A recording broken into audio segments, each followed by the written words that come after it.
붓다께서는 분명히 이제 승단 내에서 비구니 승단을 운영을 하셨습니다. 근데 이 세 가지 전통 중에서 비구니 승단 남아있는 데가 어딜까요? 동아시아밖에 없어요. 그럼 뭐가 더 원형에 가까운가요? 우리는 불교의 원형이나 오리지널을 이야기할 때 그것이 갖고 있는 어떤 제도라든지 복식이라든지, 심지어 복식도 색깔이 뭐 우리 조계종에서 스님들이 입고 있는 그 복식이 초기 복식이 더 맞다라는 이야기도 나오죠. 근데 그런 걸로 보는 게 아니라 저희가 뭔가 더 원형의 가르침, 붓다의 가르침이라고 할 때는 결국은 그러한 불교 문화권이 갖고 있는, 그리고 두드러지게 나타나는 사상이 어떠한지, 그리고 그 메시지는 어떠한지, 경전을 중심으로써 그 지역별의 불교를 이해하는 경향들이 있습니다.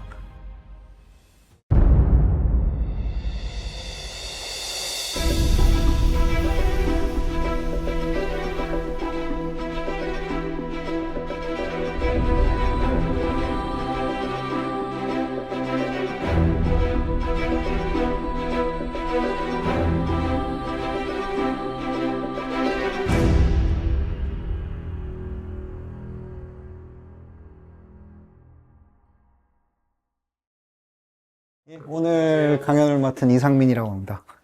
계속 이제 제가 여기서 여러 선생님들 소개하고 사회 보고 하다가 오늘은 제가 이 자리에 섰습니다.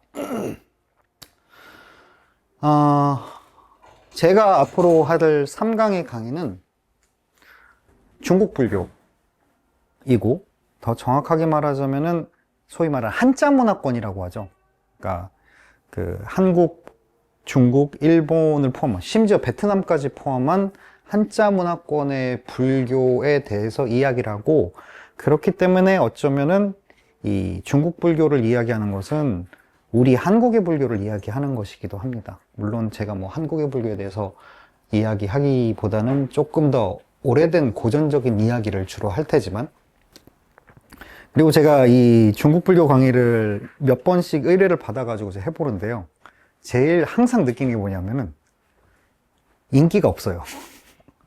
중국 불교는 정말 인기가 없습니다. 그래서 중국 불교 중에서 유일하게 선종 쪽은 그래도 관심을 갖고 있는 분들이 있는데, 신기하게도 중국 불교라고 했을 때 특히나 이제 불교에 관심 있는 일반인 분들이 중국 불교에 대해서는 확실히 관심이 적다는 느낌을 많이 드리고 계세요. 그리고 그 배경 중에 이 종교문화를 강좌에서도 몇 번 느꼈지만, 뭐랄까요? 역시 공부를 해보니까 초기 불교다라. 초기 불교가 부처님 말씀이 맞는 것 같다. 라든지 어떤 그런 부분들이 있습니다. 거기에는 암묵적으로 이 중국 불교는 뭔가 조금 다른 불교다라는 생각들이 있는 것 같아요. 뭔가 좀 더 종교화되거나, 뭔가 습합되거나, 조금 더 이제 야하게 말하자면 뭐 타락하거나, 막 이런 식의 어떤 평가들이 있는 것 같습니다. 그리고 저는 거기에 대해서 별로 그렇게 반박을 하고 싶진 않습니다. 근데 이게 뭘 원형의 불교로 볼 거냐라고 했을 때, 그 원형의 불교라고 하는 게 과연 이제 다른 불교보다 동아시아 불교가 정말 원형에 가깝지 않은가? 이 문제도 한번 고민을 해봐야 돼요. 그래서 오늘 이야기는 성인과 붓다, 왜 깨닫고자 하는가라고 하는 질문입니다. 이게 근본적으로는 이런 질문을 담고 있습니다. 그 인도 쪽 말고 우리 중국 쪽 한자 문화권 쪽에도 소위 말하는 깨달음이 있을까요?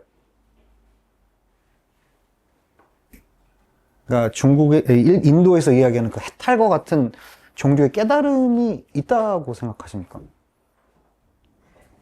고전적으로 막 도가 같은 데에서 이제 뭔가 깨달음을 이야기를 하고, 근데 이제 거기서 이제 한 걸음 더 나가면은, 그러면은 중국 쪽에서 어떤 노자나 장자가 이야기하는 깨달음과 불교에서 말하는 깨달음이 같을까요?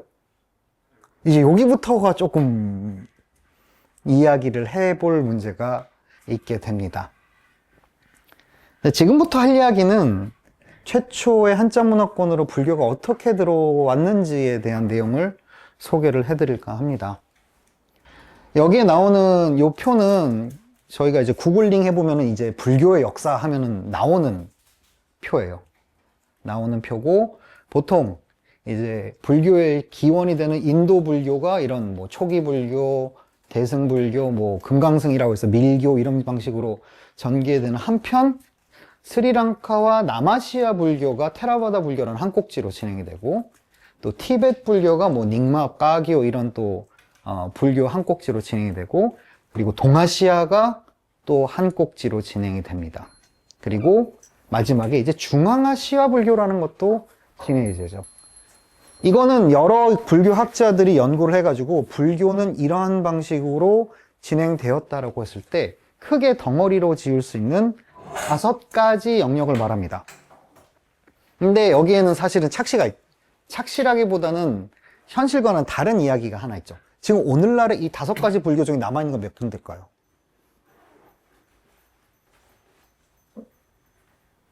인도, 티베트, 스리랑카, 동아시아, 중앙아시아. 사실은 3군데밖에 없어요. 3군데밖에 없어요. 이 3군데의 불교를 크게 나누자면 티베트 불교를 한 덩어리, 그리고 스리랑카 불교를 한 덩어리, 그리고 이제 한중일, 그럼 심지어는 이제 베트남까지 묶는 덩어리로 한 덩어리의 불교를 크게 3가지의 문화권으로 묶어가지고 불교 문화권이라고 이야기를 할 수가 있습니다. 그러면 이 중에서 가장 원형에 가깝다고 우리가 일반적으로 상식적으로 알고 있는 불교는 보통 남아시아 불교죠. 근데 제가 그런 질문을 던져요. 붓다 초기 승단에 비구니 승단이 있었냐 없었냐? 있었죠. 비구니들이 있었죠. 네. 이 붓다께서는 분명히 이제 승단 내에서 비구니 승단을 운영을 하셨습니다. 근데 이 3가지 전통 중에서 비구니 승단 남아있는 데가 어딜까요? 동아시아밖에 없어요. 그럼 뭐가 더 원형에 가까운가요? 우리는 불교의 원형이나 오리지널을 이야기할 때 그것이 갖고 있는 어떤 제도라든지 복식이라든지, 심지어 복식도 색깔이 뭐 우리 조계종에서 스님들이 입고 있는 그 복식이 초기 복식이 더 맞다라는 이야기도 나오죠. 근데 그런 걸로 보는 게 아니라 저희가 뭔가 더 원형의 가르침, 붓다의 가르침이라고 할 때는 결국은 그러한 불교 문화권이 갖고 있는, 그리고 두드러지게 나타나는 사상이 어떠한지, 그리고 그 메시지는 어떠한지, 말하자면은 경전을 중심으로서 그 지역별의 불교를 이해하는 경향들이 있습니다. 그래서 지금 이야기할 내용은 기본적으로는 경전에 대한 이야기이기도 합니다. 그래서 첫 번째 제가 드렸던 어떤 문제의식입니다. 왜 동아시아 불교는 인기가 없을까? 왜 동아시아 불교는 인기가 없을까? 왜 남아시아 불교가 초기 불교라고 인기가 많을까?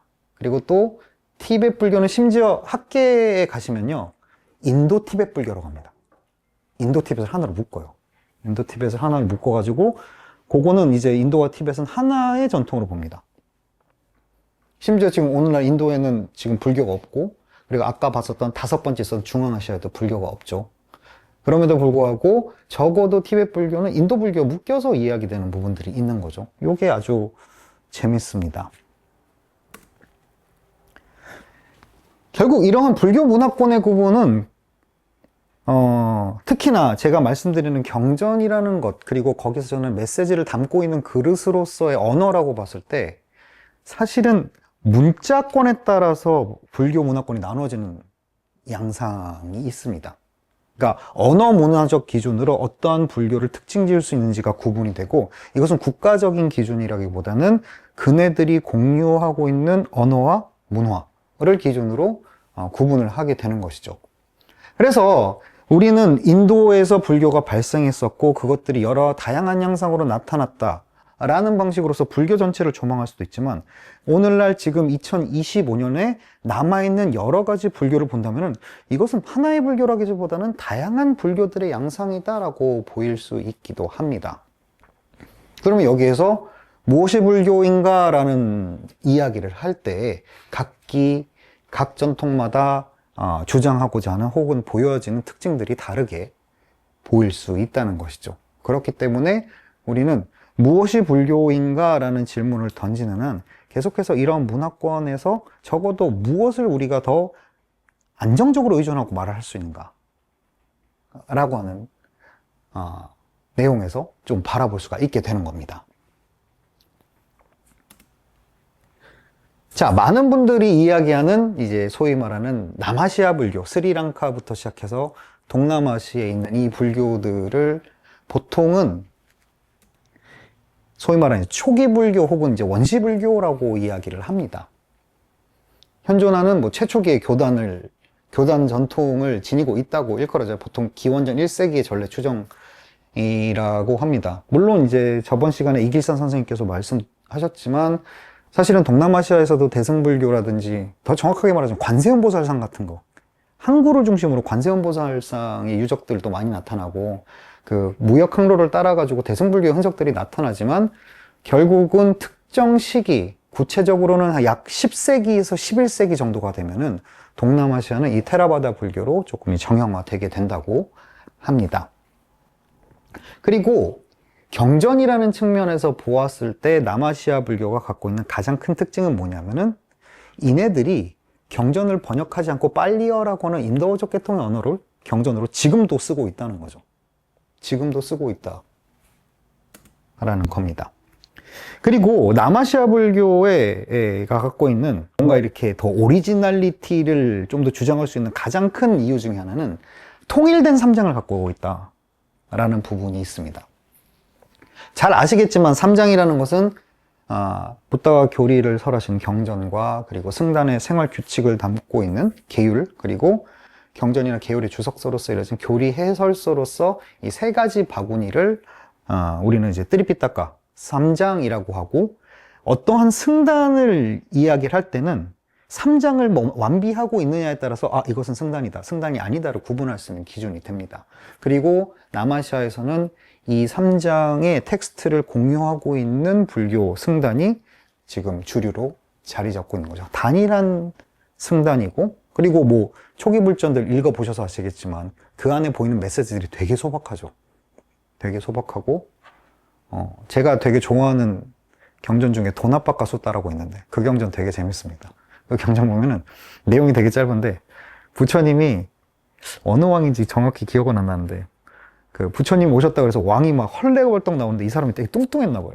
뚱뚱해가지고 땀을 막 뻘뻘 흘리면서 헉헉거리면서 오니까 살을 빼야 오래 산다, 딱 한마디 하세요.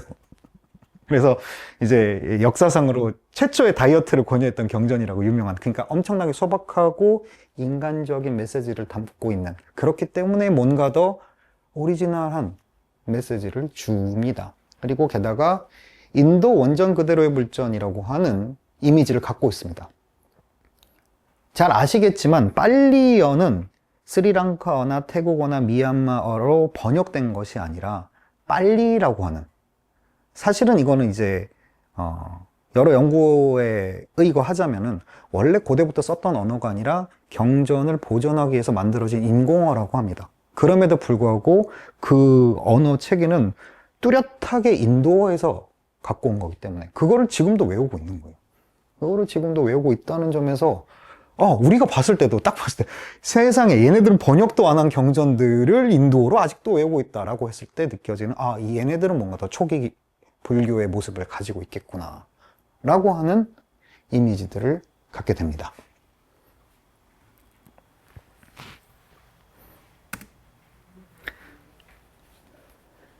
그 다음 문화권이 이제 티베트 불교죠. 티베트 불교는 뭐 비교적 늦은 시기에 성립했다고 해요. 송첸간포라고 하는 7세기에 아주 강력한 티베트 왕이 있었을 때 이 불교가 처음 들어오고, 그 후계자인 띠송대첸이라고 하는 국왕이 왔을 때 이제 불교를 받아들이게 되는데, 뭐 전설에 따르면은 이 띠송대첸이 부인을 2명을 얻었대요. 그리고 그 당시에 강력한 왕이었으니까. 그 티벳이 보시면은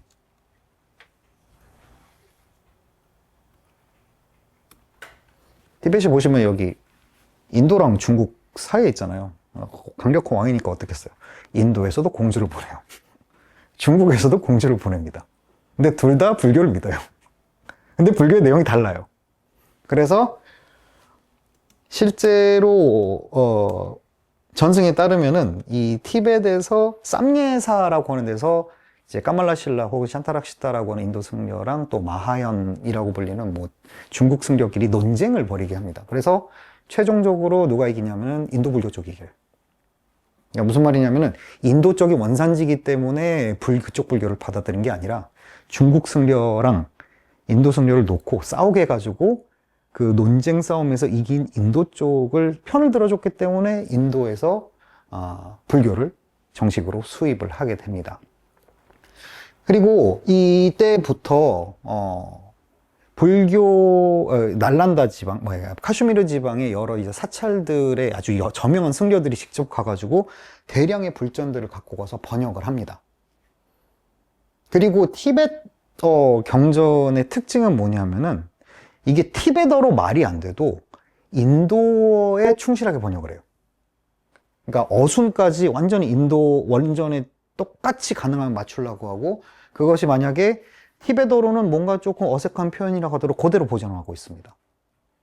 그거를 이제 마하비우빠띠라고 하는 변형 명의 대집이라고 하는 아주 표준적인 사전을 지어가지고 여기에 맞게 아주 깔끔하게 적어라 라고 하는 그런 식의 번역들이 이루어지고, 그리고 이제 인도는 불교가 없어졌기 때문에 대승경전들이 범어로 남아있는 게 없잖아요. 그러면 그런 것들을 어디서 찾냐면은 저희는 이제 티벳 역으로 찾습니다.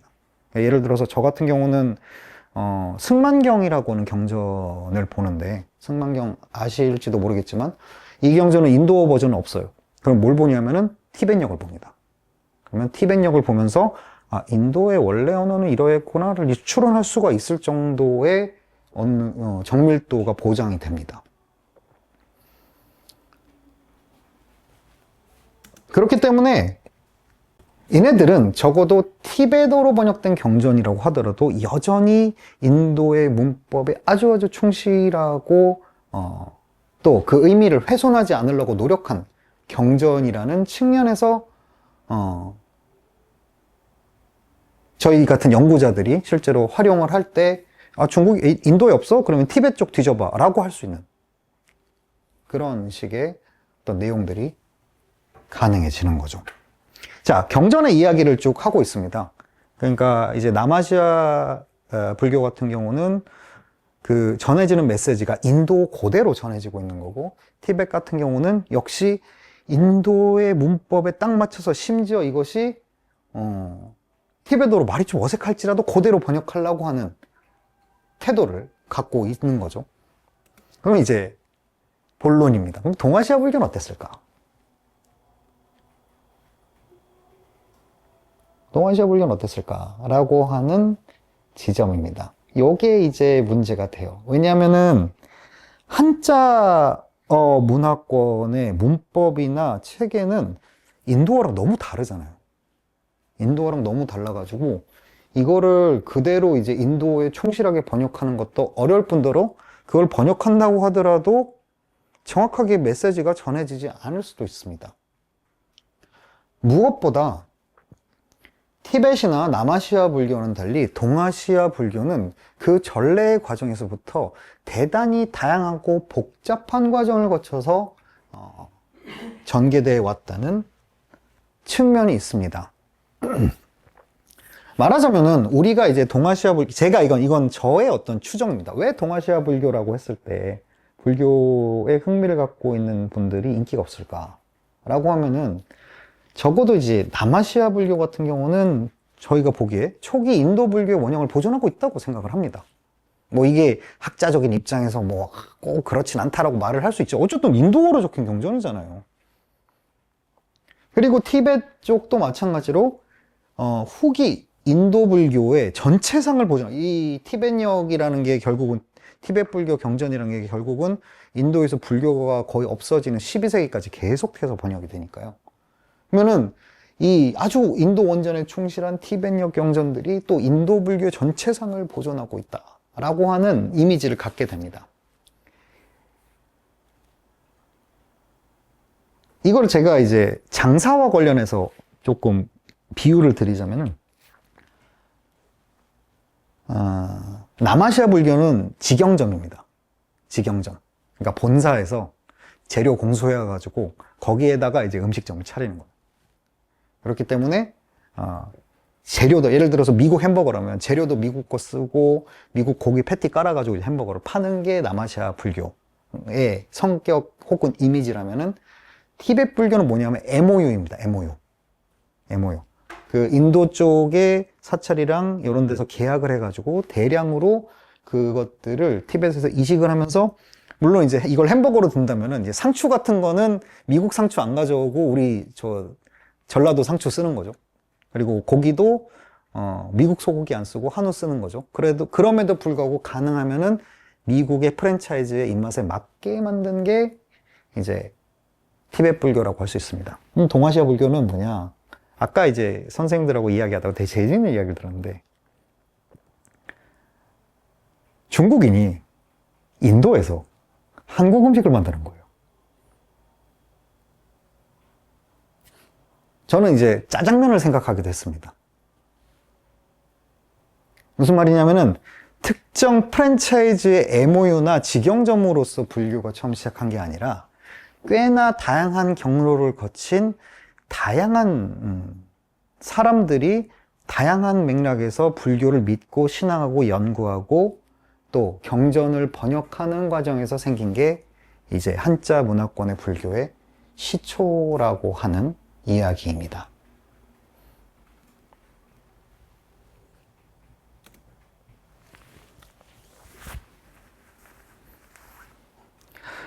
저희 중국에 불교가 처음 들어온 거는 뭐 여러 가지 전승이 있습니다. 뭐 지금 요게 이제 아주 대표적인 전승이에요. 후한서에 보면은 동안의 명제가 꿈에 금빛 사람을 보았는데 몸집이 장대하고 정수리에 광명이 있어서 여러 신하들에게 물어보니 누군가 말하길 서방에 신이 있으니 부처라고 불리며 그 형태가 일정 육척이고 얼굴이 황금색이라 한다. 그래서 이제 황제가 천축으로 가서 불법을 구했고 중국에 이제 붓다의 형상이 들어오게 됐는데 초학령이 처음 믿었고 그 이후로 신앙이 퍼지게 되었다 라고 하는 내용들이 있습니다.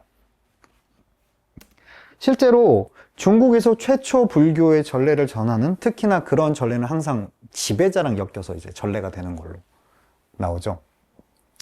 그래서 뭐 위략이라든지 후원서 같은데 대표적으로 뭐 전한 말기에 뭐 42장경을 받았다, 뭐 백마사가 그때 지어졌다, 혹은 뭐 조금 전에 봤었던 기록처럼 왕족이 이제 초왕이 불교를 신봉했다는 기록들이 있는데, 이러한 초기 불교의 어떤 확실한 기원을 말하는 여러 가지 기술들은 후대의 연구자들에 의해서 사실은 다 논파됐습니다. 이 역사적으로 성립하지 않는 내용들이라고 이야기가 돼요. 그래서 보통은 어떻게 이해를 하냐 하면은, 실질적으로 후한시대 실크로드 상인과 정착민들을 통해서 이민족의 종교로 들어왔을 것이 이제 불교의 시작일 것이다 라고 이야기를 합니다. 이게 중요하죠. 실크로드 상인과 정착민들은 승려가 아니잖아요. 그러니까 그것을 신앙하고 믿고 있었던 이들에 의해서 불교가 중국에 처음 소개되었다는 것입니다. 그리고 이 맥락도 중요합니다. 실크로드 상인과 정착민들에 의해서 불교가 전해졌다라는 것은 불교가 넘어올 때 인도에서 곧바로 넘어가지 않았다는 이야기이기도 해요.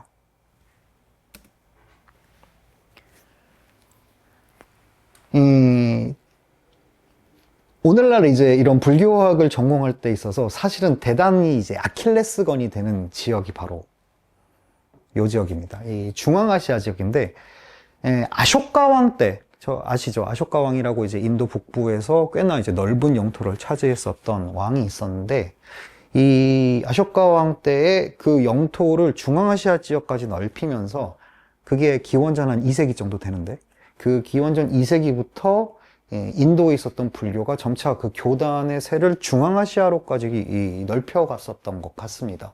그래서 꽤나 초기부터 중앙아시아 쪽에는 불교가 자리를 잡고 성세를 누렸던 것 같아요. 그러니까 여기 나오는 어떤 그 중앙아시아 나오는 불교 유적들, 그리고 요번에 탈레반들이 파괴한 석굴, 비안티 석굴이었나요? 석굴 같은 것도 다 중앙아시아에 있는 건데, 그래서 사실은 이 중앙아시아에서 꽃피운 여러 가지 불교 문화권이 있었고, 그 안에서 불교 연구도 있었고 당연히 승려들도 있었던 것 같습니다.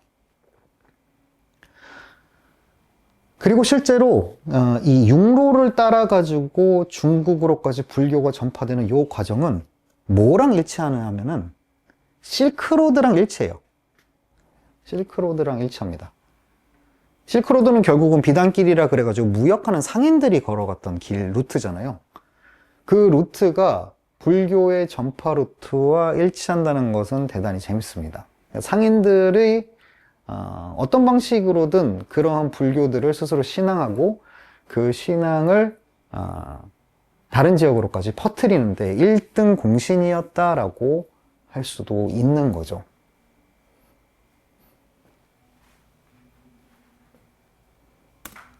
그 중에 하나 좀 재밌는 사실은 대승경전에 보면은 경전 뒤에 이 경전의 효능이 쫙 써 있어요. 무슨 이제 알약의 뒤에 보면 효과 써 있는 것처럼 경전에서 효능이 쫙 써 있는데 그 중에 하나가 뭐냐면은 이 경전을 지니고 있으면은 어떠한 위험에서 구해줄 것이다 라고 하는, 소위 말하는 그 경전 자체가 일종의 그것을 갖고 있는 사람의 어떤 부적이 되는 어떤 신앙이 있었던 것 같습니다. 지금 여기에 쓴 건 이제 법화경의 구절이고요. 법화경 이외에도 뭐 금강명경이라든지 여러 가지 대승경전에서 이 경전을 지니고 있을 때 여행을 떠나서 도적을 만나지 않고 물에 빠지지 않고 뭐 불에 타지 않고 이런 식의 어떤 메시지들을 주거든요.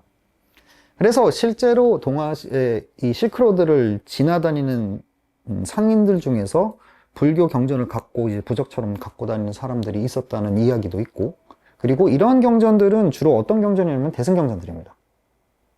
대승경전들이고, 그래서 아마도 중앙아시아 쪽은 인도보다는 대승경전이 좀 더 유행하고 있었던 것 아닌가라고 추정을 할 수도 있죠. 이건 또 뒤에서 더 이야기를 하겠습니다. 그래서 되게 재밌는 게 초기 한문으로 경전을 번역한 주요 인물들의 8할 이상은 다 중앙아시아 출신입니다. 8할 이상이 다 중앙아시아 출신이에요. 보통 이제 최초의 불점 번역가였던 이제 안세고는 이제 안반수이경이라고 하는 유명한 경전을 번역했죠.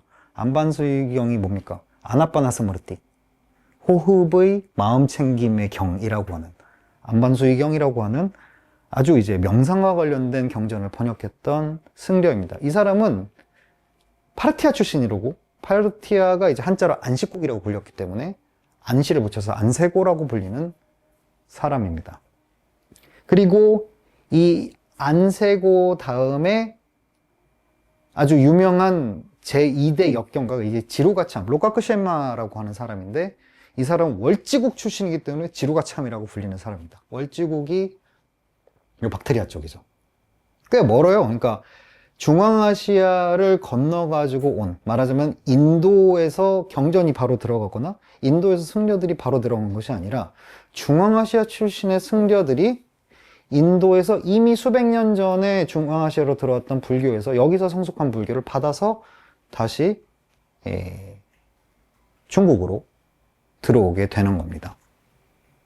그리고 또 하나 재밌는 거, 이 안세고와 지루가참이 가장 이제 초기 역경승이라고 말씀을 드렸잖아요. 그리고 실제로 보면은 기원후 2세기 인물로서 생존 시기가 그렇게 차이가 나지도 않습니다.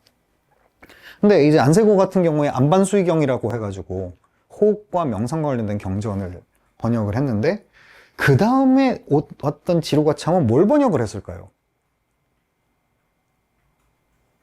초기 아함경 번역을 했을까요? 아니죠. 반야경을 번역했습니다. 수행 다음에 말하자면 불교의 최초의 메시지로 중국에 전해진 것은 공과 반야 사상이 처음으로 들어와요. 심지어 이때는 공이나 반야라고 하는 개념도 없었어요. 그래서 뭐라고 번역할까? 공을 뭐라고 번역하면은 본무라고 번역합니다. 본래 본자에다가 없을 무자. 이거는 도교 용어예요. 도교 용어예요. 이거 뒤에 다시 한번 이야기를 하겠지만은, 이 경전의 번역 과정에서 중국은 확실히 조금 전에 말씀드렸던 남아시아나 티벳과는 분명히 다른 성격을 지니고 있습니다. 자, 그러면은 심지어 우리에게 가장 잘 알려졌고 어떤 의미에서는 그 초기에 격의 불교가 갖고 있었던 불교에 대한 불편이랑 오해를 깼다고 평해지는 위대한 역경가이자 논사였던 쿠마라지바. 이 양반은 쿠차 출신입니다. 이쪽, 쿠차 요쪽이에요. 물론 이제 구마라집 같은 경우는 쿠차 출신이긴 한데 까슈미르로 내려가서 공부를 하고 다시 왔다고는 해요. 그러니까 인도 쪽 지방에서 공부를 하고 다시 왔다고는 하지만 어쨌든 간에 뭐 그런 이제 전승들이 있습니다. 까슈미르에서는 이제 소승을 배웠는데 쿠차로 돌아가서 이제 대승으로 전향을 해가지고 이제 스승과 사형제들이 막 욕도 하고 뭐 그랬다고 하는 전승이 있긴 하지만 어쨌든 쿠차 출신이에요. 중앙아시아 출신 승려로서 다시 북쪽으로 들어와서 역경 사업을 했었던 사람입니다.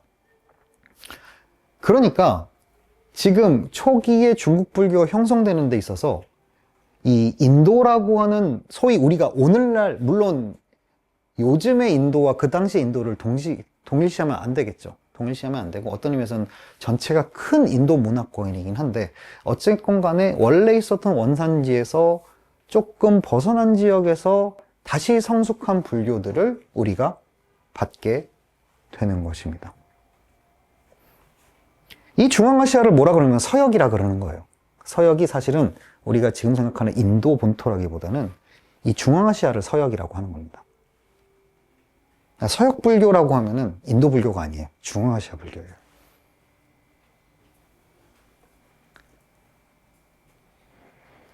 저 시기가 알렉산더 대왕이 중앙아시아를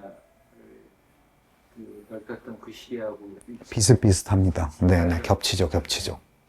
그러니까 인도에서 간 게 이제 헬레니즘하고 그래서 거기서 정착이 그러니까 여기서도 보시면 이 유물들에 보이는 약간 그 간다라 미술적인 요소들이 있죠.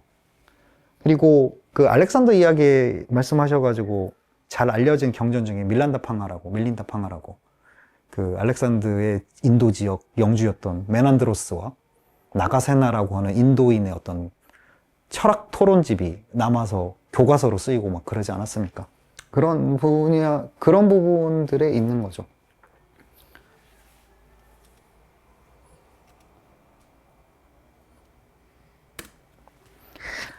그리고 이 소위 말하는 대승불교라고 하는 동아시아 불교의 정체성이라고 했을 때 중앙아시아는 정말로 중요한 지역입니다.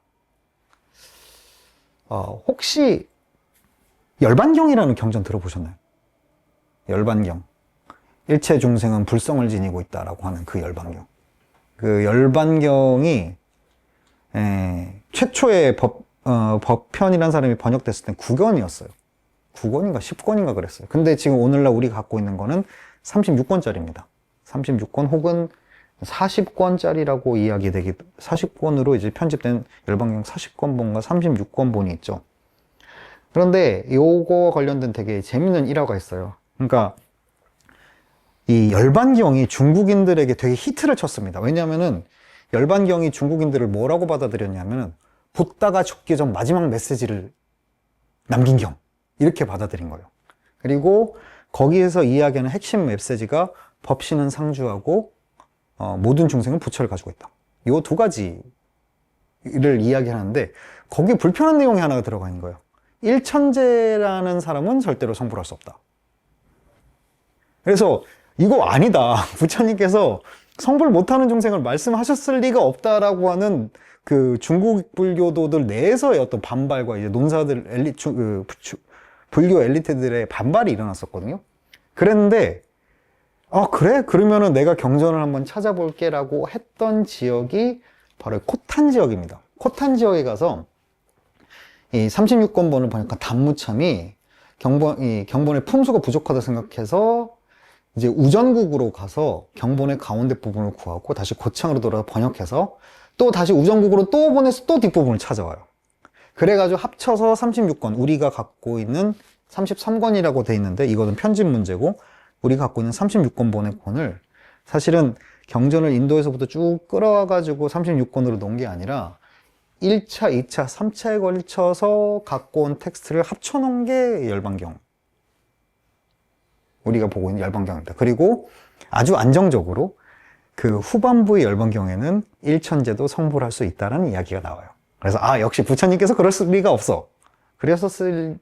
그랬었을 거야 라고 하면서 이제 안정적으로 모든 중생은 심지어 선근이 끊어졌다고 여겨지는 일천제까지도 성불을 할 수 있다라고는 보편구원 사상을 이제 획득하게 되는 거죠. 그리고 그 기원은 인도가 아니라 코탄 쪽에 있었다.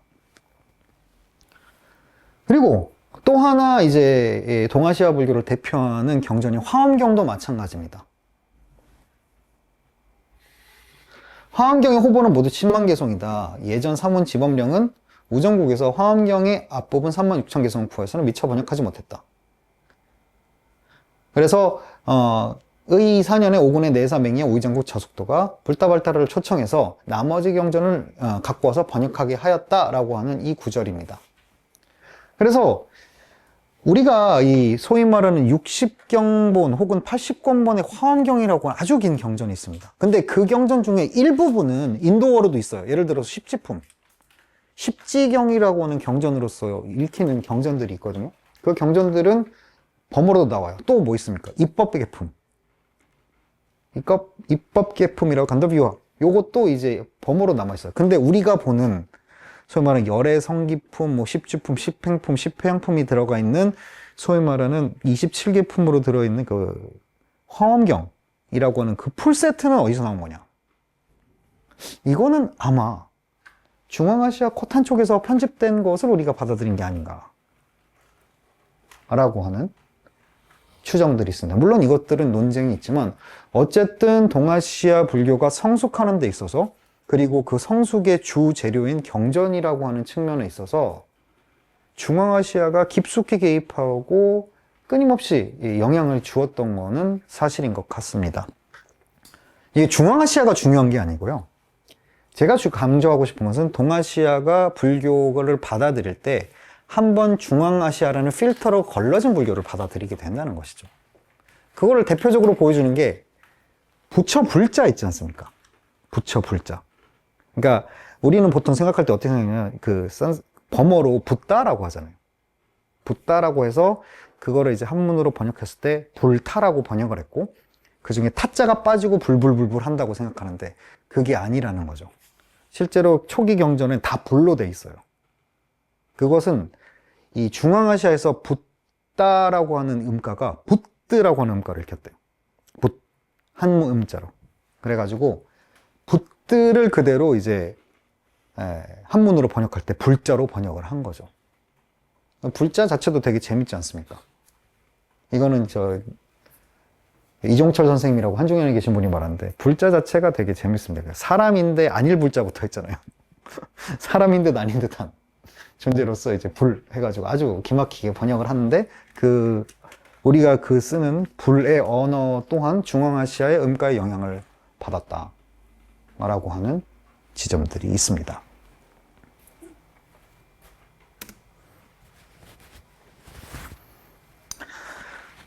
자, 그래서 동아시아 불교는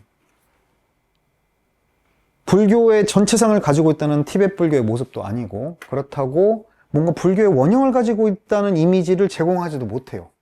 애초부터 동아시아의 불교는 이주민들의 소수 종교와 같은 형태로 시작했었고, 그 과정에서 인도로부터, 적어도 본토로부터 오센틱한 불교를 받은 것이 아니라 중앙아시아라고 하는 프레임을 통해 가지고 들어오게 된 것이 시작입니다.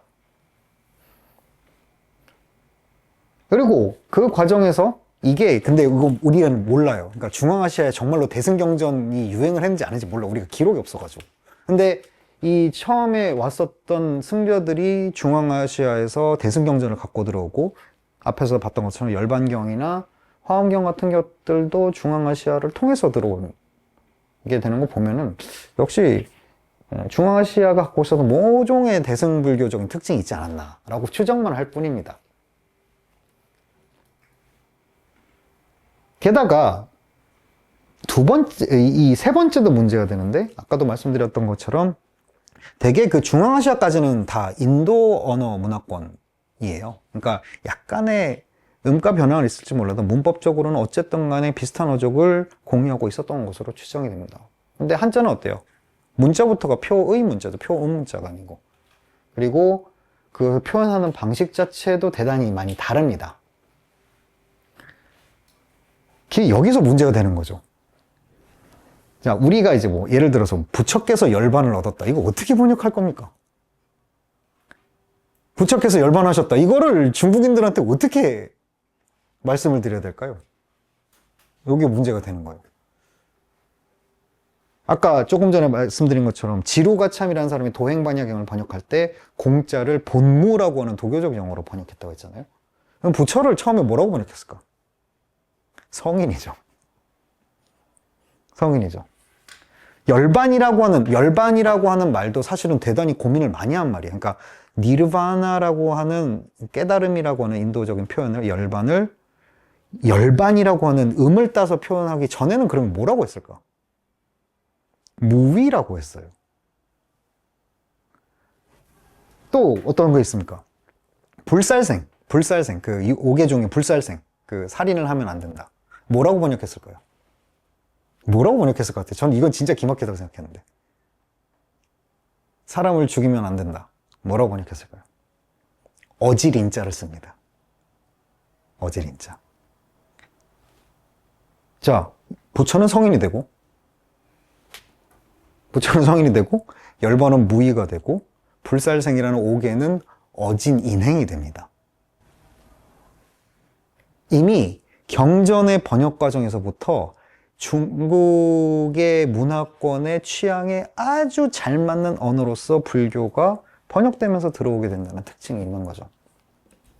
그리고 이거는 기본적으로 당시 한자 문화권이 갖고 있었던 어떤 지성적인 탄탄함과도 연결이 됩니다. 뭐냐면은 이미 한나라 시대 이전에 중국은 전국시대 때 소위 말하는 제자백가라고 하는 지성적 폭발을 한번 겪었습니다. 지성적 폭발을 겪으면서 여러 가지 실천적 이론들, 형이상학적 이론들, 그리고 그 안에서 있었던 어떤 현담과 같은 혹은 뭐 수행과 같은 여러 가지 철학적 이론들, 심지어 명가 같은 데서는 아주 논리학적인 모습도 보이죠. 뭡니까? 그거 아시죠? 흰 말은 말이 아니다. 막 이런 식의 어떤 논리학적인 추구들, 막 이런 것들을 함께 하면서 사실은 이미 불교가 들어오기 전에 함자 문화권은 그에 비견할 만한 지성사적 전통을 쌓아놓은 데가 됩니다. 그렇기 때문에 서역에서부터 불교가 들어올 때 그 불교는 중앙아시아라는 프레임을 거쳤을 뿐만 아니라 동시에 한자 문화권의 지성사라는 프레임까지 2차적으로 걸러지면서 들어오게 된다는 것이죠. 그랬을 때에 이제 중국인들에게 불교는 어떤 모습이었을까라고 하는 내용을 여러분들에게 말씀을 드리고 싶습니다. 잠깐만 5분만 쉬었다가 다시 할게요.